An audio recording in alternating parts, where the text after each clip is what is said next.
Kilometre 5 kilometre கடப்பதற்கே 4, 5 kilometre ஆச்சு. அது திட்டமிட்டிருக்கலாம்ல. அந்த மாதிரி திட்டமிடல் நாகையில் இருக்குமா? இல்ல. அதாவது இதை திட்டமிடவே முடியாது. திட்டமிட முடியாது. ஏன்னா எதிர்பாராத கிரௌடு வருதுங்க.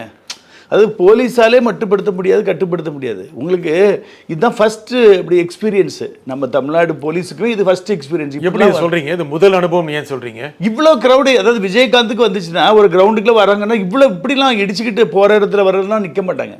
நான் தான் திருவள்ளிக்கு விஜயகாந்த் வரும்போது பார்த்தேனே, அவருக்கு சுற்றி ஒரு சின்ன க்ரௌட் இருக்குமே தவிர இப்படி அதை கட்டுப்படுத்த முடியாத பெருவெள்ளம் போல மக்கள் வராங்க. மிகப்பெரிய நடிகர், அதனால இருக்கும்ல. அது மிகப்பெரிய நடிகர்னா இப்போ எம்ஜிஆர் மிகப்பெரிய நடிகர் தான், ஜெயலலிதா அவங்க மிகப்பெரிய நடிகர் தான். ஆனாலும் இவங்களுக்கெல்லாம் இல்லாத அளவுக்கு இருக்குது. எம்ஜிஆருக்கு மிகப்பெரிய கூட்டம் கூடுச்சு. அது கூட்டம் கூடுச்சுன்னா இந்த மாதிரி ரஷ் வராது. இப்போ இவர் போற இடத்துல பின்னாடியே ஃபாலோ பண்ணி இப்படி அப்படியே வராங்கல்ல, இந்த மாதிரி ரஷ் எம்ஜிஆருக்கு இருந்த இல்ல கிரேஸ் இப்படி வராது. நீங்க நம்ம பார்த்தோம், நாம எம்ஜிஆர் இந்திரா காந்தி எல்லாரையும் பார்த்துட்டு வந்தவங்க தானே. நம்ம சின்ன வயசுல பார்க்குறோம்ல, எங்க திருநெல்வேலிக்கு வருவாங்க, ஹெலிகாப்டர்ல வந்து இறங்குவாங்க. இப்படி நாங்களாம் அந்த ஹெலிகாப்டர் அந்த பேரிகார்டு அந்த ரிசர்வ் லைன்ல தான் வந்து இறங்குவாங்க. நான் ஓப்பனாகவே பார்த்துருக்கோம். அப்படி இப்படிலாம் உயிர் போகிற அளவுக்கு இடிச்சு தள்ளிட்டுலாம் க்ரௌட் இல்லை.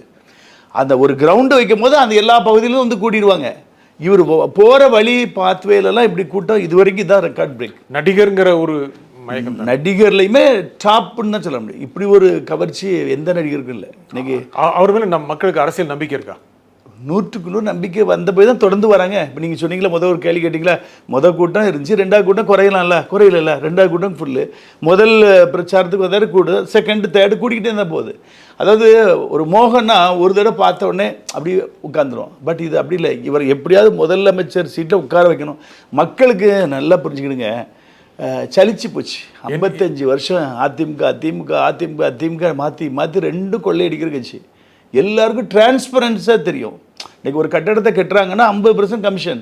அதில் எல்லாருக்கும் தெரிஞ்சு சகஜமாக உள்ளதான். இப்போ ஏதோ இவங்க உத்தம புத்திர போய் பேசுவாங்க. எல்லாருடைய என்ட்ரி எப்படி இருந்துச்சு, இன்றைக்கி எத்தனை 1000 கோடி லட்சம் கோடி வச்சுருக்காங்க. அதை தான் நீங்கள் பார்க்கணும். அவங்க உள்ளே வரும்போது எவ்வளோ இருந்துச்சு, இப்போ இத்தனை வருஷம் 50 வருஷம் அவங்க அமைச்சராக வந்த பிறகு எவ்வளோ ப்ராப்பர்ட்டி வச்சுருக்காங்க, எவ்வளோ பள்ளிக்கூடங்கள் கல்லூரிகள் வச்சுருக்காங்க. இதெல்லாம் எல்லாருக்கும் தெரிஞ்சது. இப்போ ப்ரைவேட் லிமிடெட் கம்பெனி வச்சுருப்பாங்க, கம்பெனியே இருக்காது, ரெக்கார்டில் மாத்திரம் இருக்கும். அதில் 5000 கோடிக்கு போட்டு வச்சுருப்பாங்க. இது வந்து எல்லாருக்கும் தெரிஞ்சு போச்சு. இது வந்து முன்னாடி ஒரு காலத்தில் வந்து மீடியாலாம் இல்லாத காலங்களில் இது மக்களுக்கு என்னன்னே தெரியாது. அவங்க ஒரு வேட்டி சேட்டையை போட்டு வராங்க, சிம்பிளாக இருப்பாங்க. இப்போ வந்து எல்லாருக்கும் தெரியும். ஊழல் 2, திமுக அதிமுக 2ம் மெகா ஊழல் கட்சிகள் தான். இதை மாற்றி இவர் வருவார். இவருமே கரெக்டாக செய்யலைன்னு வச்சுருங்களேன், மக்கள் தீர்ப்பு கொடுத்துருவாங்க. அடுத்த டேன் என்ன மாற்ற முடியும் இவரால்? ஊழலை கம்ப்ளீட்டாக ஒழிக்கலாம். முடியுமா? நிச்சயமாக முடியும். ஏன் முடியாது?